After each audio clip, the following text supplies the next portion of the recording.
C'est l'histoire de la petite Myriam, une jeune fille de 16 ans, dont la grâce et l'innocence rayonnent au-delà des attentes. Nichée dans le cœur battant d'une banlieue modeste, Myriam vivait dans une famille modeste avec ses parents. Son sourire, presque parfait, et sa beauté surnaturelle captivent non seulement son quartier, mais promettent de transcender les pages de son récit. Précoce et dotée d'une silhouette que beaucoup envient, Myriam brille par son intelligence et son éducation exemplaire.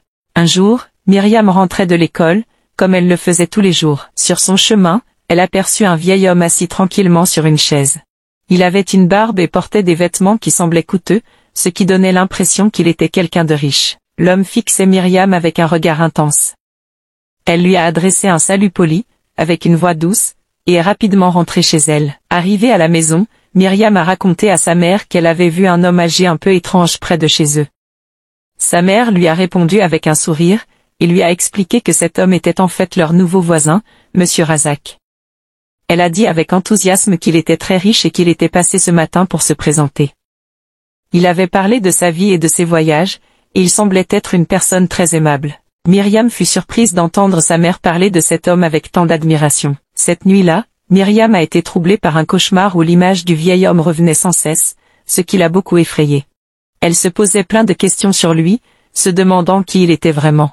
Le lendemain, Myriam s'est rendue à l'école comme elle le faisait chaque matin. Au chemin du retour, elle a vu le même vieil homme, assis au même endroit sur sa chaise. Il l'a saluée avec un sourire et lui a dit « Salut Myriam », en utilisant son prénom. Myriam, qui est une fille très réservée, lui a répondu timidement et a continué son chemin.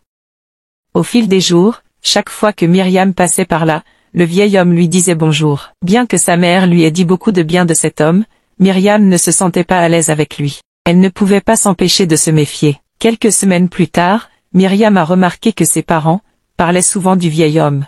Sa mère et son père évoquaient la richesse de l'homme, combien de maisons et de voitures il possédait, ou comment il aidait les gens pauvres du quartier. L'homme était devenu ami avec le père de Myriam, et venait souvent chez eux. Il aimait parler de son succès, et du travail qu'il avait accompli pour y parvenir. Les parents de Myriam semblaient vraiment l'apprécier et respecter son succès. Mais ils ignorent complètement les intentions de cet homme mystérieux. Un jour Myriam reçoit une annonce de la part de sa mère. « Myriam, lui dit-elle, tu vas te marier avec Monsieur Razak, il nous a demandé ta main ton père et moi, et nous avions accepté. » Razak est un homme bien, continua la daronne, il a beaucoup d'argent et pourra aider notre famille, tu le connais bien et tu vois les bonnes actions qu'il fait dans le quartier. Vas-y ma fille, lui dit-elle, accepte ce mariage et nous te bénirons. Ce fut un choc pour la petite Myriam. Ces mots qui sortaient dans la bouche de sa mère étaient comme une tornade qui venait écraser tout sur son chemin. Ses parents ne pensaient pas à son âge ou à ses études, ils venaient de détruire tous ses rêves.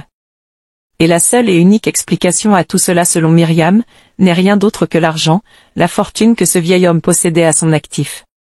De par le respect envers ses parents, Myriam accepta de se marier à cet homme bizarre, cet homme vieux, fortuné, mais qui ne lui inspirait pas du tout confiance. Myriam a fait le choix d'obéir à ses parents, au lieu de refuser. Quelques jours après l'annonce, le grand jour du mariage de Myriam est arrivé. Le quartier s'est transformé en un lieu de fête et de célébration. Les rues étaient remplies de gens venus de partout. Certains étaient là pour assister au mariage et partager le bonheur des mariés, tandis que d'autres étaient simplement poussés par la curiosité, attirés par l'effervescence et l'animation qui régnait. La cérémonie était d'une splendeur inégalée. Les hôtesses, vêtues de leurs plus belles tenues, accueillaient les invités avec des sourires radieux. Les griots, ces conteurs et musiciens traditionnels, chantaient des louanges accompagnées par le rythme entraînant des tam-tams. Ils ne formaient plus qu'un avec la musique, créant une ambiance chaleureuse et entraînante. La nourriture était abondante et délicieuse, il y en avait bien plus qu'il n'en fallait pour régaler tous les convives. Les parents de Myriam, quant à eux, ne cachaient pas leur joie. Ils dansaient avec entrain au milieu des invités, rayonnant de fierté. Dans leurs esprits, ils se disaient probablement qu'ils étaient désormais riches grâce à ce mariage qui liait leur fille à un homme fortuné.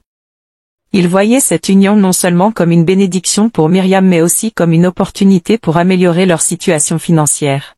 Quant à Myriam, elle restait dans sa chambre, écoutant les sons de la fête à l'extérieur. Elle était triste mais se sentait obligée d'accepter la décision de ses parents. Un choix qui, malheureusement, allait lui causer beaucoup de souffrance par la suite. Ses parents ignorent complètement les conséquences de leur choix. Dans la nuit de noces, le mari de Myriam était content de découvrir que sa femme était encore vierge. Le lendemain il offre beaucoup d'argent à Myriam, et achète une maison. Il disait aux parents de Myriam, qu'ils lui ont offert une perle rare. 2 jours plus tard, le vieil homme quitte sa femme. Une divorce dont Myriam ne savait pas la cause. Son mari ne voulait plus de lui comme épouse, et il n'a donné aucune explication à cela. L'homme est tout simplement parti. Myriam ne comprenait pas, ses parents aussi n'en revenaient pas. Quelques mois plus tard, ils entendirent des rumeurs qui disent que le vieil homme avait fait pareil à d'autres jeunes filles vierges. Il les marie, prend leur virginité, et les quitte par la suite. Alors la famille de Myriam se posèrent des questions. L'homme était très riche, et il n'épouse que des jeunes filles s'assurant qu'elles sont vierges. Après leur nuit de noces il divorce avec elles. Plusieurs questions se posaient. Tout était confus. Tout le monde était en état de choc. La famille de Myriam décidèrent alors de voir un marabout qui pourrait leur aider à comprendre ce qui se passait vraiment. Le marabout fait des révélations qui ont fait peur à la famille de Myriam. Il dit, « Votre fille Myriam a été sacrifiée par son ex-mari, le vieil homme, continua-t-il, offre en sacrifice des filles vierges afin d'obtenir de la richesse, c'est grâce à ces sacrifices, qu'il est si riche. » Le marabout continua, « Cet homme doit faire souvent ces genres de sacrifices, pour rester riche et c'est pour cette raison qu'il épouse constamment des jeunes filles vierges. Il a fait un pacte avec le diable, ajouta le marabout. » Les parents de Myriam étaient effrayés par les paroles du marabout, ils venaient de se rendre compte de l'erreur gigantesque qu'ils ont commise. Mais les derniers mots du marabout étaient encore pires. Quant à Myriam, continua le marabout, vous allez bientôt découvrir son sort.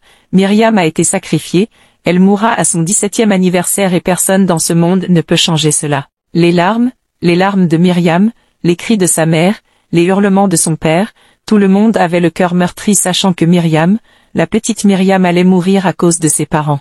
Il n'y a aucun moyen d'éviter cela, c'est inéluctable. Myriam s'isola alors dans la forêt, trouvant refuge dans une cabane où elle pouvait être seule et attendre son sort.